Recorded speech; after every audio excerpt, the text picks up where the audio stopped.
France நாட்டின் போர்ஜஸ் நகரில் வாழ்ந்த ஒரு யூதர் தான் கிலார்ட். அவருக்கு நற்கருணையில் இயேசு இருக்கிறார் என்பதில் கொஞ்சம் கூட நம்பிக்கை இல்லை. இது குறித்து அந்தோனியாரிடம் விவாதித்தார். அதனை நிரூபிக்க அவருக்கு போட்டியும் வைத்தார். நான் ஒரு கழுதை வளர்த்து வருகிறேன். அதற்கு 2 நாட்கள் உணவளிக்காமல் பட்டினி போடுவேன். 3ஆம் நாள் காலையில் கடைத்தெருவுக்கு அதை நான் கொண்டு வருகிறேன். நீர் உம்முடைய நற்கருணை கொண்டு வாரும். நான் ஒரு புறத்தில் கழுதைக்கான தீவனத்தை வைக்கிறேன். மறுபுறத்தில் நீர் நற்கருணை வையும். கழுதை தீவனத்தை விரும்பாமல் நற்கருணையின் பக்கம் திரும்பினால் நான் அவரை முழுமையாக நம்பி ஏற்றுக்கொள்கிறேன் என்றார்.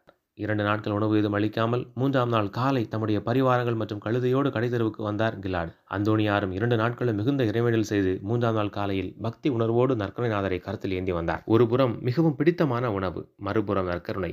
இது வேண்டுமா அது வேண்டுமா என்று நினைத்து பார்க்க கூட கழுதை நேரம் எடுக்கவில்லை. பட்டினி கிடந்தும் தம்முடைய உணவை கழுதை கண்டுகொள்ளவில்லை. நற்கருணைநாதர் முன்னிலையில் தம்முடைய முன்னங்கால்களை மடக்கி தலை தாழ்த்தி பணிந்தது. இதனை கண்ட கிலாடு நற்கருணையில் இயேசு வாழ்கிறார் என்பதை ஏற்றுக்கொண்டார். தன்னுடைய குடும்பத்தார் அனைவரோடும் மனம் மாறி கத்தோலிக்கத்தில் இணைந்தார்.